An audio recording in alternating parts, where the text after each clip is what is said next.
अस्सलाम वालेकुम मेरे प्यारे दोस्तों। आज मैं आपको एक ऐसा वजीफ़ा, एक ऐसी स्टोरी वजीफ़ा जो है वो तवक्कल पर है, यानी कि जो हम बात कहें, जो हम दुआ करें वो तवक्कल हो जाए, वो हमारी बात पूरी हो जाए।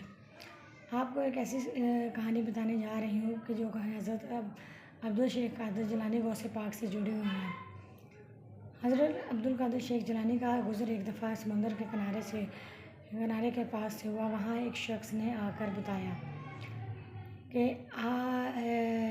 ये बुढ़िया, वहाँ एक बुढ़िया रो रही थी। उन्होंने कहा कि ये बुढ़िया 12 साल से वहाँ आ रही है और वहाँ आकर रोज़ रोती है और उसकी चली जाती है। उन्होंने वजह पूछी तो उन्होंने बयान किया कि इसके बेटे की बारात थी और वो डूब गई।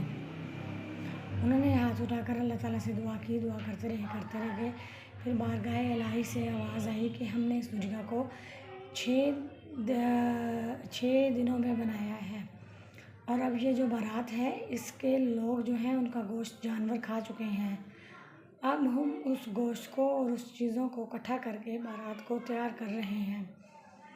तो जैसे ही वो बारगाही से आवाज़ ख़त्म हुई तो बारात समंदर की सतह पर कश्ती तैरने लगी। तो बुढ़िया खुश हो गई देख कर के मेरा बेटा, उसकी बारात सब सलामत है। तो ये है दोस्तों तवक्कल की बात। मैं आपको हर वीडियो में अल्लाह ताला पर तवक्कल सिखाती हूँ कि आपने अल्लाह ताला पर तवक्कल रखना है, नमाज अदा करनी है, इस्तग़फ़ार करना है, अल्हम्दुलिल्लाह कहना है। अल्लाह के औलिया इकराम जब अल्लाह पर तवक्कल करते थे तो इसी तरह उनकी मन की मुरादें पूरी होती थी मेरे दोस्तों।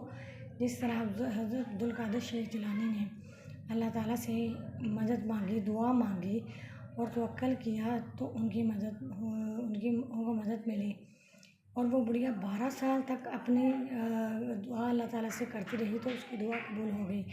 तो क्या हम अपने लिए दुआ नहीं कर सकते? वीडियो पसंद आए तो वीडियो को लाइक करें, चैनल को शेयर करें, सब्सक्राइब करें।